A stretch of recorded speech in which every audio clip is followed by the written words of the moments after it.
আমরা ঘরদোর সাজানোর জন্য কত জিনিসই না কিনে রাখি। আমাদের ছোট্ট বাড়িটাকে সাজাবার জন্য কোথায় ফুলদানি, কোথায় আলমারি, কোথায় আলনা, কোথায় টিভি, কোথায় সোফা, কত কী সুন্দর করে গুছিয়ে রাখি। কিন্তু তার বিনিময়ে আমাদের হৃদয়ের টুকরো, আমাদের ছোট্ট ভবিষ্যৎটিকে কি আমরা তুলে দিতে পারি তার বিনিময়ে কালের হাতে? কি বলছেন এসব কথা? আমার মুখে এসব কথা আপনাদের শুনতে ভালো লাগছে না? আমি বৈশাখী বলছি। কণ্ঠে বৈশাখীতে আপনাদের স্বাগত জানাই। যদি আমার এই গল্প আপনারা শুনতে চান তাহলে কিছুক্ষণ শুনে যান। সময় তো অনেক দিকেই নষ্ট করেন। এই গল্পটা শুনে একটু মনটা ভারাক্রান্ত হলেও শোনা দরকার। পুরনো আলমারি কিনলে আমাদের কত সতর্ক থাকা উচিত বাড়ির ছোট্ট সদস্যটিকে নিয়ে। আমি যে গল্পটা তোমাদের আজ শোনাতে চলেছি সেটা হলো আলমারি, মঞ্জিল সেনের লেখা। যদি আমার গল্প শুনে তোমাদের ভালো লাগে তাহলে প্লিজ আমার চ্যানেলটিকে সাবস্ক্রাইব করে দিও। প্রথম থেকেই কেন জানি না কাঠের আলমারিটিকে আমি দুই চোখে সুনজরে দেখিনি। কুচকুচে কালো রঙের প্রকাণ্ড আলমারিকে আমার মনে কেমন যেন একটা অস্বস্তির সৃষ্টি করছিল প্রথম দিন থেকেই। প্রমীলাকে অবশ্য এ নিয়ে কিছু বলা বৃথা। পুরনো আসবাবপত্রের ওপর দারুণ ঝোঁক ওর।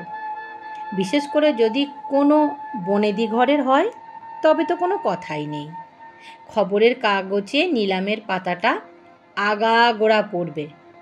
তারপর মনের মতো জিনিসের উল্লেখ থাকলে সেখানে ছুটে গিয়ে সেটা না কেনা পর্যন্ত ওর কিন্তু কোনো স্বস্তি নেই। মেহগিনি কাঠের 2 পাল্লা আলমারি, প্রায় 7 ফুট উঁচু, কাঠের গায়ে সূক্ষ্ম কারুকার্য করা। আমার দৃষ্টি হঠাৎ ডান দিকের পাল্লার উপর স্থির হয়ে গেল। একটা অদ্ভুত অনুভূতিতে আমার সর্বাঙ্গে যেন শিহরণ বয়ে গেল। 5 জন কুলি অনেক কায়দা কসরত করে আলমারিটাকে দোতলায় তুলেছিল। আমার মনে হচ্ছিল ফাঁদে পড়া একটা জন্তু যেন সর্বশক্তি দিয়ে ওদের সঙ্গে যুদ্ধছে। সিঁড়ির মাঝখানে ডান পাল্লার সামনে যে কুলিটা ছিল সে যেন চমকে গিয়ে পা হরকালো। আলমারিটা প্রায় পড়েই যাচ্ছিল। কোনো মতে কুলিটা সামনে নিল। ওটাকে দোতলায় বাম প্রান্তের শেষ ঘরটায় রাখার পর সেই কুলিটা আলমারির ডান পাল্লাটা একটু ফাঁক করে ভেতরে উঁকি মেরে কি যেন দেখবার চেষ্টা করলো। আমি তাকে লক্ষ্য করছি দেখে সে একটু থতমত খেলো। আমার জিজ্ঞাসু দৃষ্টির দিকে তাকিয়ে সে আমতা আমতা করে বলল, ভেতর থেকে যেন একটা শব্দ শুনতে পেলাম। সে তাড়াতাড়ি পাল্লাটা বন্ধ করে দিল। আমার কেমন যেন খটকা লাগলো। আমি ওকে চেপে ধরলাম। লোকটি সামান্য ইতস্তত করে বলল, বাবু, অর্ধেক সিঁড়ি ভেঙে ওঠার পর আমার মনে হলো যেন একটা শব্দ পেলাম। বাচ্চার গলার শব্দ বলেই মনে হলো। আলমারির ভেতর থেকে আসছে। আমারই ভুল, শব্দটা হয়তো অন্য কোথাও থেকে এসেছে। ও যেমন তাড়াতাড়ি করে পালাতে চাইলো বা পালিয়ে বাঁচল সেটা আমি বুঝতে পারলাম। টাকা পয়সা মিটিয়ে দেবার পর দুমদাম করে সিঁড়ি ভেঙে সে চলে গেল। প্রমীলা আমার স্ত্রী যথারীতি বেরিয়েছিল। নানান মহিলা সমিতির সঙ্গে যুক্ত থাকায় দিনের অধিকাংশ সময় ওকে বাড়ির বাইরেই কাটাতে হয়। আমি নিচে বসবার ঘরে বসে একটা সিগারেট ধরিয়েছি। এমন সময় আমাদের 10 বছরের মেয়ে খুঁকু স্কুল থেকে বাড়ি ফিরল। ঘরে ঢুকেই ও নাক কুঁচকে বলে উঠল, কিসের গন্ধ বাবা? আমি দেখলাম ওর দৃষ্টিটা সিঁড়ি দিয়ে উপরের দিকে উঠে যাচ্ছে। আমি কিন্তু কোনো গন্ধই পাচ্ছিলাম না। তবুও ওর মনের ভাবটা বুঝতে আমার কষ্ট হলো না। যে অস্বস্তিটা আমার মন থেকে দূরে গিয়েছিল তা আবার ফিরে এলো। আমার মনে হলো খুকুকে ওই কোণার ঘরে যেতে দেওয়া একদমই উচিত হবে না। কিন্তু কী যুক্তিতে আমি ওকে সে কথা বলবো? ব্যাপারটাকে লঘু করার জন্য আমি বললাম, হয়তো যে কাঠের আলমারিটা এসেছে সেটা থেকেই গন্ধ আসছে। আজ হোক বা কাল হোক, আলমারি তো দেখবেই, সুতরাং লুকোচুরি করে লাভ নেই। খুকু কিন্তু আলমারির কথা শুনেই কৌতূহলী হয়ে উঠল। লাফিয়ে 2-3টে সিঁড়ি টপকে উপরে উঠতে লাগলো। আমিও তাড়াতাড়ি ওর পিছনে ছুটলাম। আমার মন বলছিল ওকে একা আলমারির কাছে ছেড়ে দেওয়া একদমই ঠিক নয়। সিঁড়ি দিয়ে উঠে দোতলার ভেতরের বারান্দার বাঁ দিকে মন নিতেই আমার চোখে পড়ল খুকু ওই ঘরের দোরগোড়ায় থমকে দাঁড়িয়ে গেল। আলমারির দিকে ও যেন সম্মোহিতের মতো তাকিয়ে আছে। আমি পা টিপে টিপে ওর পেছনে দাঁড়ালাম। আলমারিটার দিকে তাকিয়ে আমার মনে হতে লাগলো যেন ওটা হিংসুটে দৃষ্টি খুকুর দিকে নিঃশব্দে তাকিয়ে আছে। আর এই প্রথম একটা ক্ষীণ গন্ধ আমার নাকে লাগলো। গন্ধটা কটু নয়, ঠিক ভাষায় প্রকাশ করা সম্ভব নয়, তবু আমার মনে হতে লাগলো গন্ধটা যেন পার্থিব নয়, কারো সম্ভবও নয়। তবু আমার মনে হতে লাগলো এই গন্ধটা এত বিদঘুটে কেন? খুকুও এই গন্ধটা টের পেয়েছিল। 2 পা পিছিয়েও বলল, কি বিচ্ছিরি গন্ধ না? আমি সহজ হবার চেষ্টা করলাম। বললাম, পুরনো আলমারি বোধহয় অনেক দিন গুদামে পড়েছিল, তাই এই গন্ধটা হচ্ছে। গন্ধটা ক্রমেই যেন তীব্র হয়ে উঠছে। পর মুহূর্তে একটা ব্যাপার আমার কাছে পরিষ্কার হয়ে গেল। গন্ধটা কাঠের আলমারি থেকে আসছে ঠিকই, তবে যেন ডান দিকের পাল্লার ভেতর থেকে। বন্ধ পাল্লার ভেতর থেকে যেন দমকে দমকে গন্ধটা আসছে। আমি আর নিজেকে সামলে রাখতে পারলাম না। একটা নিষ্ঠুর আক্রোশে এক হ্যাঁচকা টানে ডান দিকের পাল্লাটা খুলে ফেললাম। পর মুহূর্তেই আমি সমস্ত শক্তি দিয়ে পাল্লাটাকে ঠেলে বন্ধ করার চেষ্টা করলাম। খুকুকে কিছুতেই ভেতরটা দেখতে দেওয়া হবে না, কিন্তু পাল্লাটা কোথায় যেন আটকে গেছে, কিছুতেই বন্ধ হচ্ছে না। আমি স্পষ্ট বুঝতে পারলাম খুকু আমার পেছনে এসে দাঁড়িয়েছে। আমি ওর পায়ের শব্দ পেছন ফিরে তাকিয়েছিলাম, পরেই আবার মুখ ফেরালাম। পাল্লার ফাঁক দিয়ে ডান দিকের একটা ফাঁকা গহ্বরের মতো দেখা যাচ্ছে। আগেই বলেছি আলমারিটা প্রকাণ্ড, চওড়াও অনেকটাই। ভেতরে 2টো ভাগ, বাঁ দিকে কাপড় চোপড় রাখার জন্য তাক বা সেলফ, আর ডান দিকে তাক কাম 2টো তাকের মধ্যে অনেকটা ব্যবধান। জামা কাপড় টাঙিয়ে রাখার জন্যই এই ব্যবস্থা। তাকগুলো বেশ চওড়া। আমি হলপ করে বলতে পারি পাল্লাটা খুলেই বন্ধ করার জন্য আমি যে সজোরে চাপ দিয়েছিলাম, সেই সামান্য সময়টুকুর মধ্যেই ডান দিকে একটি বাচ্চা মেয়ের জড়সড় অস্পষ্ট মূর্তি আমার চোখে পড়েছিল। দ্বিতীয়বার কিন্তু আমি আর কিছু দেখিনি, ফাঁকা আলমারি। আমি কি তবে ভুল দেখলাম? সবটাই আমার চোখের ভুল? পাল্লাটা বন্ধ করে আমি খুকুর দিকে তাকিয়ে দাঁড়ালাম, খুকুর দিকে ফিরে দাঁড়ালাম। আমার চোখে চোখ পড়তেই ও মুখটা ফিরিয়ে নিল। খুকুও কি তবে ওটা দেখেছে? ওর ব্যবহারে আমি চিন্তিত হয়ে উঠলাম।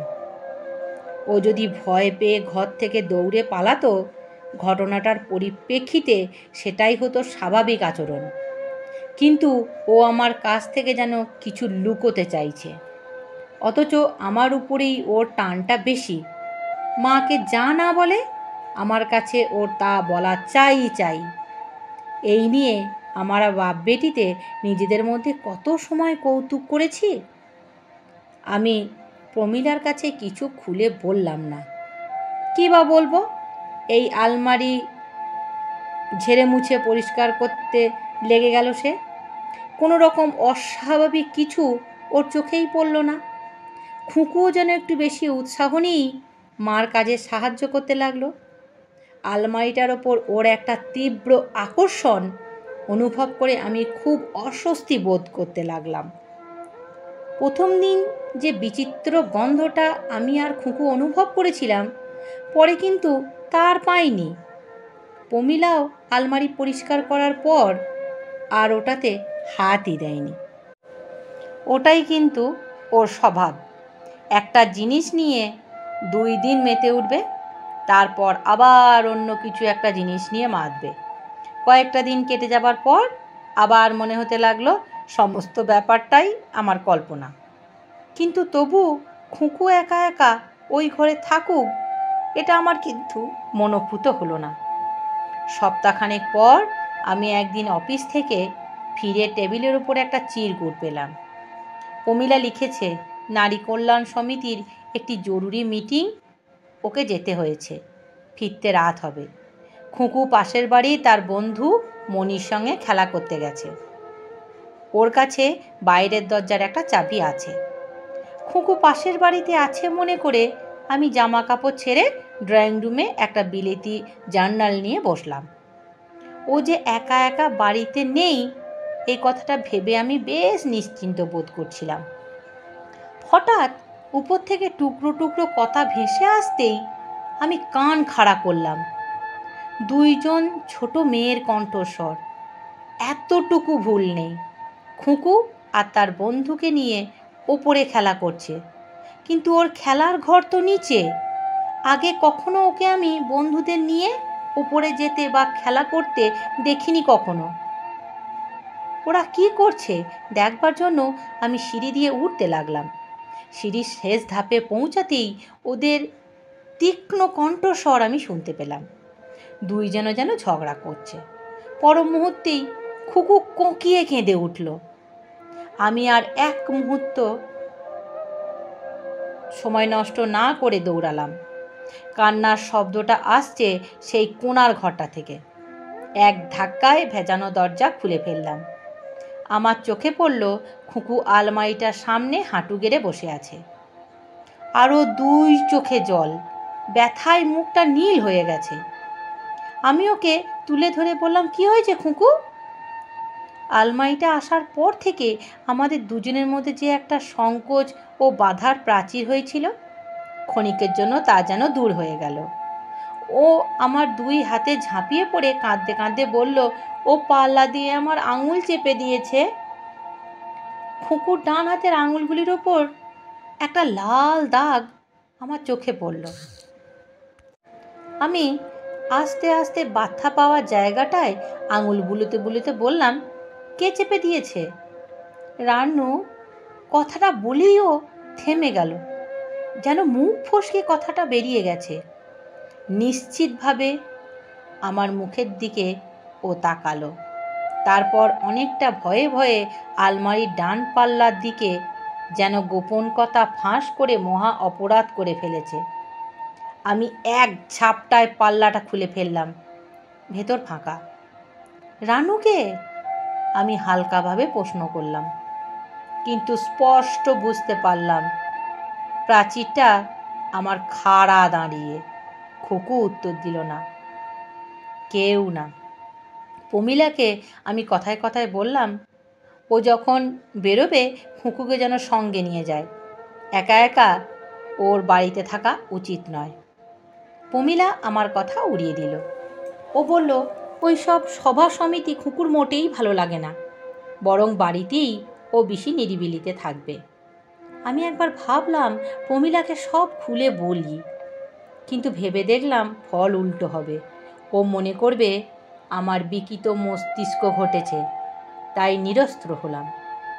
আলমারিটা বিক্রি করে দেবার কথা তুলতেই প্রমীলা এমন ক্ষেপে গেল, আমাকে চুপ করে যেতে হলো। আমি শান্তিপ্রিয় মানুষ, বাদানুবাদ যথাসম্ভব এড়িয়ে চলবার চেষ্টাই করি। বিশেষ করে প্রমীলার তিরিক্ষি মেজাজকে সত্যি কথা বলতে কি আমি একটু ভয়ই করি। খুকুর বড় শখ ছিল একটা বেড়াল পুষবে।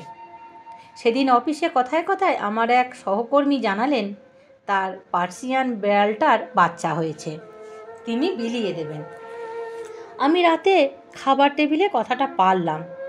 প্রমীলা কিন্তু বেড়াল কিংবা কুকুর দু চোখে দেখতে পারত না। ও বলল, বিছানা নোংরা করবে, কি দরকার বেড়ালে বাচ্চা এনে। আমি বললাম, প্রথম থেকে ওটাকে ভালো শিক্ষা দিলে ঘরদোর নোংরা করবে না। পার্সিয়ান বেড়াল বলি প্রমীলা বোধ হয় আর বেশি উচ্চবাচ্য করল না।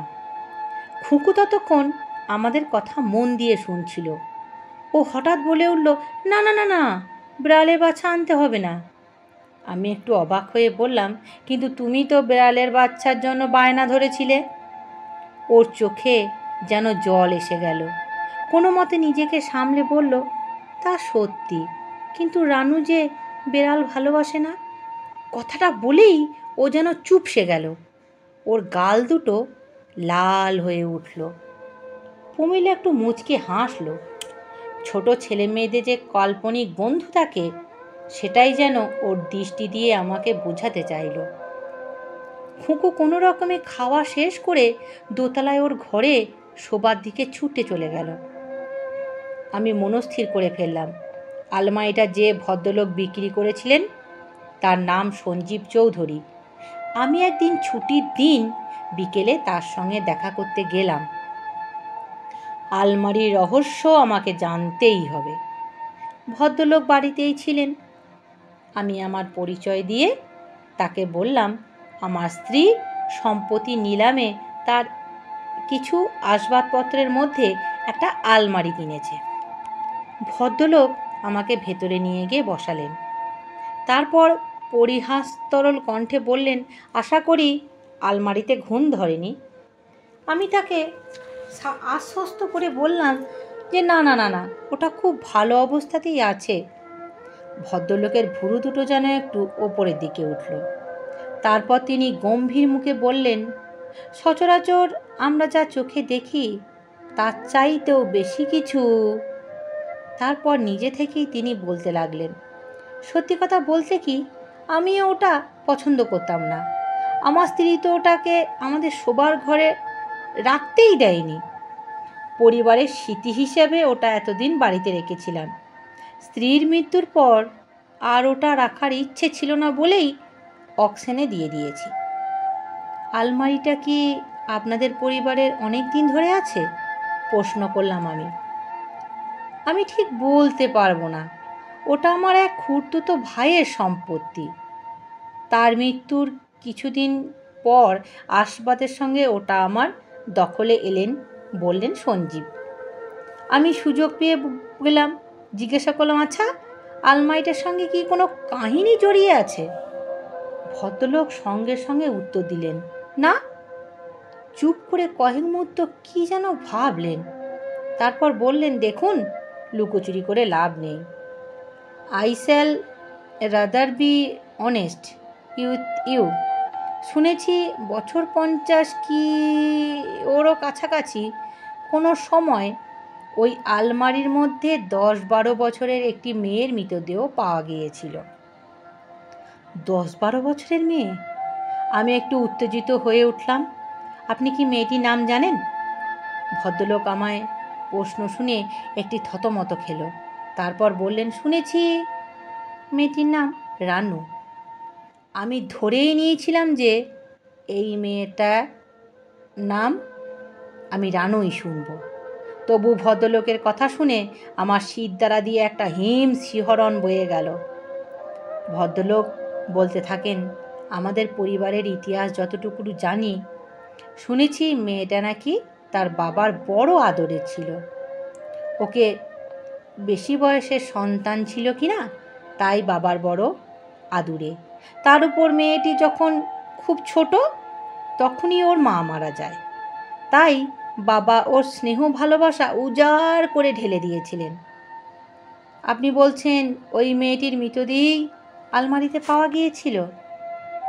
কাহিনীটা তো তাই। ভদ্রলোক চুপ করে যেন ভাবলেন, তারপর বলে উঠলেন, আশা করি আপনাদের কোনো অপ্রীতিকর অভিজ্ঞতা হয়নি। আমি লক্ষ্য করছিলাম ভদ্রলোক কথা বলার সময় যেন হোঁচট খাচ্ছিলেন, কথা খুঁজে পাচ্ছিলেন না।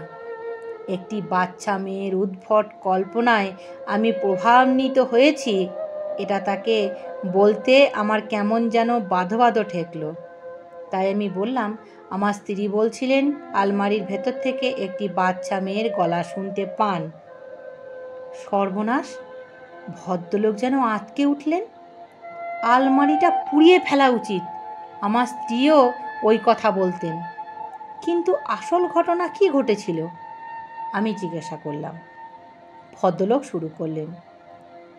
সুধাকান্ত, অর্থাৎ সেই বাবা ও মেয়ে রানুর মধ্যে সম্পর্কের মধ্যে প্রথম চির ধরল যখন সুধাকান্ত মেয়ের দেখাশোনা করার জন্য যে মহিলাকে রেখেছিলেন তার মোহে পড়ে গেলেন। ভদ্রমহিলার নাম ছিল সৌদামিনী। সুধাকান্ত মারা যাবার অনেক বছর পর সৌদামিনীর মৃত্যুকালীন জবানবন্দি থেকে ঘটনাটি জানা গিয়েছে। সুধাকান্তের এক দূর সম্পর্কের ভাই ওই বাড়িটাতেই থাকত। তার নাম ছিল প্রাণতোষ। সে মদ্যপ ও উচ্ছৃঙ্খল। সুধাকান্ত তাকে দু চোখে দেখতে পারতেন না, আবার ফেলতেও পারতেন না। সৌদামিনীর সঙ্গে প্রাণতোষের প্রথম থেকেই একটা সম্পর্ক গড়ে উঠেছিল। প্রাণতোষই সৌদামিনীকে পরিচিত করে সুধাকান্তকে বিয়ে করার জন্য বলেছিল। তার উদ্দেশ্য ছিল বর্ষিয়ান সুধাকান্তর মৃত্যুর পর সে সৌদামিনীকে বিয়ে করে সুধাকান্তর সম্পত্তি ভোগ করবে। যতদিন তা সম্ভব না হয় তারা গোপন প্রণয়লীলা চালিয়ে যাবে। রানু কিন্তু প্রথম থেকেই তার বাবা যে সৌদামিনীর দিকে ঝুঁকেছে এটা সুনজরে দেখেনি। সৌদামিনীকে সে হিংসা করা শুরু করেছিল। এক রাতে সুধাকান্ত যখন ব্যবসার সূত্রে বাইরে গিয়েছিল, রানু ঘুমের মধ্যে ভয় পেয়ে সৌদামিনীর ঘরে চলে আসে। প্রাণতোষ আর সৌদামিনীকে সে অপ্রস্তুত অবস্থায় দেখে ফেলে। কি ভয়ঙ্কর অস্বস্তিকর পরিবেশ বুঝে দেখুন। রানুর মুখ থেকে একটা জানার অর্থ হলো ওদের পরিকল্পনা, ওদের ভবিষ্যৎ চুরমার হয়ে যাওয়া। কারণ রানু যদি তার বাবাকে বলে দেয় সব গণ্ডগোল। প্রাণতোষ মুহূর্ত দ্বিধা করেনি। রানুকে জোর করে বিছানায় শুইয়ে একটা বালিশ দিয়ে ওর মুখ চেপে ধরেছিল। সৌদামিনীর জবানবন্দিতে জানা যায় সে নাকি প্রাণতোষকে অনেক অনুনয় বিনয় করেছিল, কিন্তু প্রাণতোষ তার কথায় কান দেয়নি। অবশ্য সৌদামিনীর এ কথাটা কতটা বিশ্বাসযোগ্য তা যাচাই করার সুযোগ ছিল না। রানুর দেহটা ওরা সুধাকান্ত স্ত্রী যে ঘরে বড় কাঠের আলমারিটা ছিল তার মধ্যেই ঢুকিয়ে পাল্লা বন্ধ করে দেয়। ওই ঘরটা প্রকাণ্ড বাড়ির এক প্রান্তে ছিল। রানুর মায়ের মৃত্যুর পর থেকে কেউ আর ওই ঘর ব্যবহার করত না। সুধাকান্ত ফেরার পর তাকে দুর্ঘটনার কথা জানানো হয়। রানু নিশ্চয়ই তার মার ঘরে গিয়ে কোনো রকমে আলমারিতে ঢুকে পড়েছিল। তারপর পাল্লাটা ভেতর থেকে বন্ধ করে ফেলে। পাল্লাটা জোরে আটকে যাওয়ায় আর বেরোতে পারেনি। ওদের এই কথা বিশ্বাস না করার কোনো কারণই ছিল না। এই ঘটনা সুধাকান্ত ভয়ঙ্কর ভেঙে পড়ে। তার মেয়ের এই ঘটনায় সে আর উঠতে পারত না শোকে। তারপর 1 বছর মাত্র বেঁচে ছিলেন। এরই মধ্যে সৌদামিনীর সঙ্গে সুধাকান্তর কোনো মতে বিয়েটা হয়ে যায় এবং সৌদামিনী বিধবাও হয়। প্রচুর সম্পত্তির অধিকারিণী সৌদামিনী অল্প দিনের মধ্যেই যখন আবার প্রাণতোষকে বিয়ে করে তা নিয়ে সমাজে খুব হইচই পড়ে গিয়েছিল। আমি হঠাৎ জিজ্ঞাসা করলাম, আচ্ছা, রানুর মৃতদেহ আলমারিতে কোন দিকে ছিল? কেন, ডান দিকে? সঞ্জীব চৌধুরী যেন একটু বিস্মিত হয়েই বললেন, আপনি খেয়াল করে দেখবেন ডান দিকের পাল্লাটা বেশ জোর দিয়ে খুলতে হয়। আমার কাছে অবশ্য এই ব্যাপারটা অজানাই ছিল। ভদ্রলোক আবার শুরু করলেন, পাপের ধন ভূতে খায়, বুঝলেন? সৌদামিনীর জীবনেও কোনো সুখ ছিল না। প্রাণতোষ জুয়া খেলে 2 হাতে টাকা ওড়াতে লাগলো। তাছাড়া তার আরও একটা বদ স্বভাব ছিল। এসব কথা সৌদামিনী আগে জানতো না। বিয়ের পর প্রাণতোষের আসল মূর্তি দেখে সে স্তম্ভিত হয়ে যায়। প্রাণতোষ তার উপর অত্যাচারও শুরু করে। ক্রমে তাকে কাল রোগে ধরে। তখনকার দিনে যক্ষার ভালো চিকিৎসা ছিল। মরবার আগে সৌদামিনী সমস্ত কাহিনী বলে যায়। আমি জিজ্ঞাসা করলুম, রানুর কোনো ছবি আছে? ভদ্রলোক বললেন, ফ্যামিলির বহু পুরনো ছবির মধ্যে আরও একটা ছবি আছে, তবে তা দেখে কিছু বোঝার কোনো উপায় নেই, বিকৃত হয়ে গেছে। আমার অনুরোধে তিনি পুরনো কাগজপত্র ঘেঁটে একটা ছবি নিয়ে এলেন।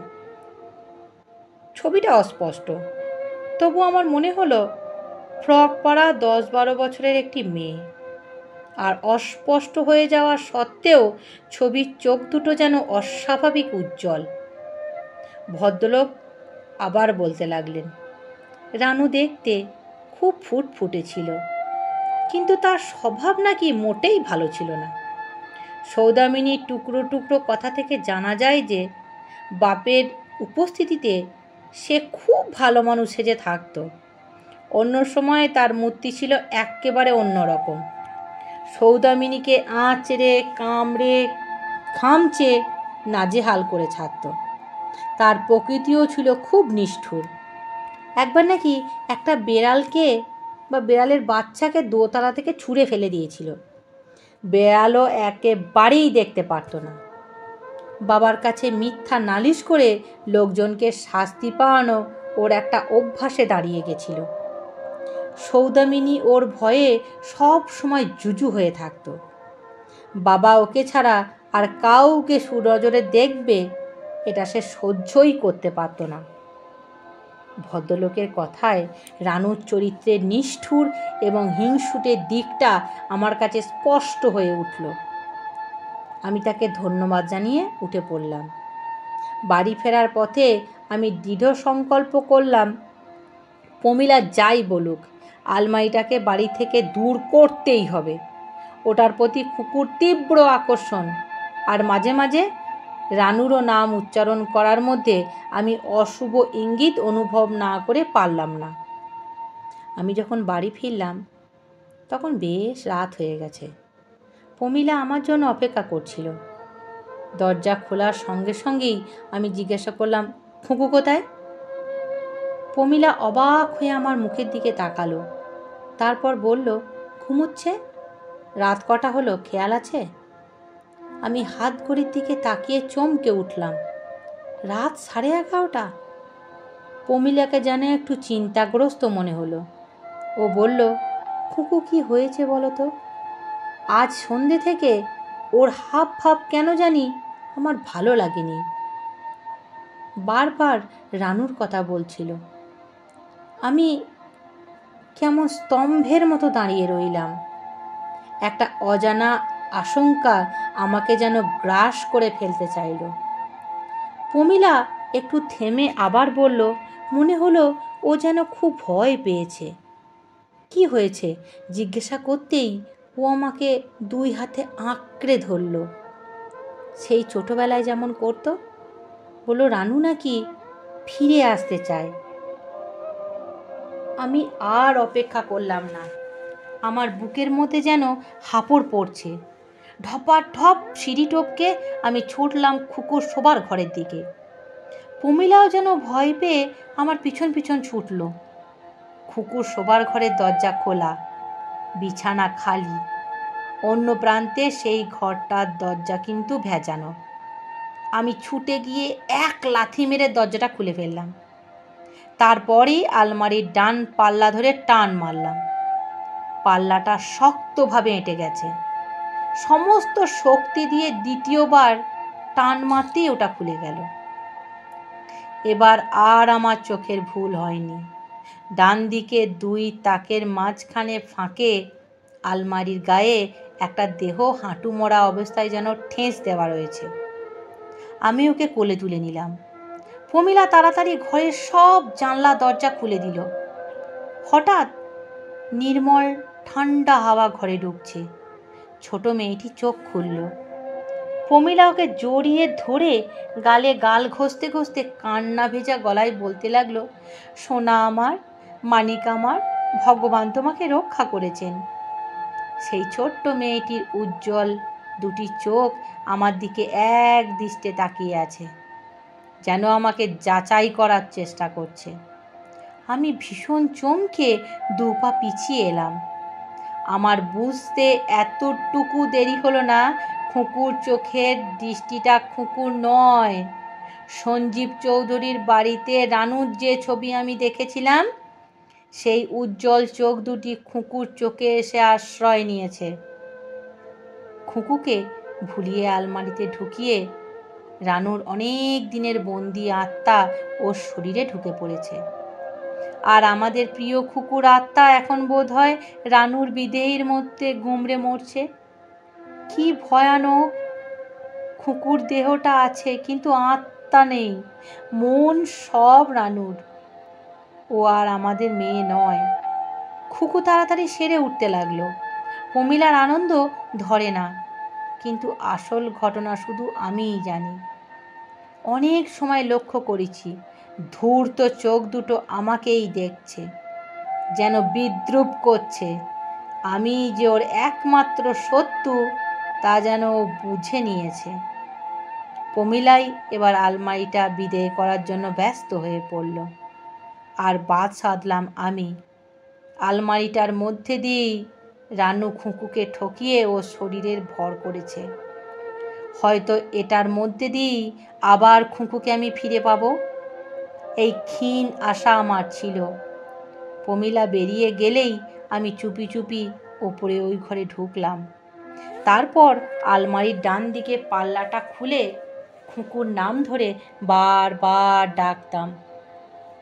একদিন আমার স্পষ্ট মনে হলো যেন আমি খুকুর গলা শুনলাম, বাবা, বাবা, আমি এখানে। আর ঠিক সেই মুহূর্তে পেছনে কারো উপস্থিতি অনুভব করে আমি ফিরে তাকালাম। খুকুর দেহটা আমার ঠিক পেছনে এসে দাঁড়িয়েছে। ওর চোখ দুটো জল জল করছে, মুখ থেকে সব ছদ্ম আবরণ খসে পড়ছে। সেখানে ফুটে উঠেছে একটা হিংস্র উল্লাস। আর ফিরে আসবে না, ও আর ফিরে আসবে না। যে মুখ একসময় আমাদের বড় আদুরের খুকু ছিল, সেই মুখ এক টুকরো উদ্ধত বেপরোয়া হাসি ফুটে উঠল। সেটা তোমার ভুল, ও এসে গেছে। আমি যথাসম্ভব নিজেকে শান্ত করে বললাম। ওর মুখে একটা অনিশ্চয়তার ভাব ফুটে উঠল। তারপর এগিয়ে এসে পাল্লার ফাঁক দিয়ে উঁকি মেরে দেখবার চেষ্টা করল। ওকে যে আমি ফাঁদে ফেলেছি তাও বোঝবার আগেই আমি 2 হাতে ওর গলা টিপে ধরলাম। ও আমার হাতে থেকে নিজেকে ছাড়াবার অনেক চেষ্টা করতে লাগলো, কিন্তু আমি আর ওকে সুযোগ দিলাম না। জোর করে আলমারির মধ্যে ঢুকিয়ে পাল্লাটা চেপে ধরলাম। আমার মন আনন্দে নেচে উঠল। যখন পাল্লাটা খুলব তখন খুকুকে আমি ফিরে পাবো। কিন্তু আমার হিসেবে সামান্য ভুল হয়ে গিয়েছিল। তাড়াতাড়িতে আমি ওর গলাটা এত জোরে চেপে ধরেছিলাম যে ঘাড় মোটকে দেহটা শেষ হয়ে গিয়েছিল। খুকু আর ওর মধ্যে ফিরে আসার সুযোগ পায়নি। মানসিক রোগীদের এই হাসপাতালে প্রমীলা কোনোদিন আমার সঙ্গে দেখা করতে আসেনি। ওকে আমি দোষ দিই না, ওর বিশ্বাস আমি খুকুকে মেরে ফেলেছি। কিন্তু সঞ্জীব চৌধুরী, সে প্রায় আসেন। আমি বুঝতে পারি ভদ্রলোক সমস্ত ঘটনার জন্য মনে মনে নিজেকে দায়ী করেন, তাই আমার প্রতি একটা দায়িত্ববোধ যেন অনুভব না করে পারেন না। তার মুখেই আমি শুনেছিলাম যে প্রমীলা আলমারিটাকে বিক্রি করে দিয়েছে। ওটাকে পুড়িয়ে ফেলেই দেওয়া উচিত ছিল। খুকু আর কোনো দিন ফিরে আসবে না, কিন্তু রানুর আত্মা যে ওটার মধ্যে আবদ্ধ হয়ে আশ্রয় নিয়েছে সে বিষয়ে আমি সুনিশ্চিত। সুযোগ পেলেই ও আবার ওর বয়সী কোনো মেয়েকে ছলনায় ভুলিয়ে বের করে আনবে। পুরনো আলমারি কেনার আগে আপনারা ভালো করে দেখে নেবেন। মনে রাখবেন 7 ফুট উঁচু মেহগিনি কাঠের কালো বার্নিশ করা, সারা গায়ে সূক্ষ্ম কারুকার্য, আর ডান দিকের পাল্লাটা আটকে যায়। আপনাদের যদি 10-12 বছরের মেয়ে থাকে তবে এই পুরনো আলমারির ধার পাশ দিয়েও হাঁটবেন না। এ আমার একান্ত অনুরোধ। আমার গল্প যদি ভালো লেগে থাকে তাহলে আমার এই চ্যানেলটিকে সাবস্ক্রাইব করো, আর কেমন লাগলো সেটা কিন্তু কমেন্টে জানাতে ভুলো না। আমি তোমাদের বন্ধু, আমি তোমাদের পরিবার। তোমরা যদি আমাকে আগিয়ে না নিয়ে যাও আমি বেশি দূর যেতে পারবো না। এরকম অনেক ভালো ভালো গল্প আমি তোমাদের শোনাতে চাই। ভালো থেকো, সুস্থ থেকো, নমস্কার।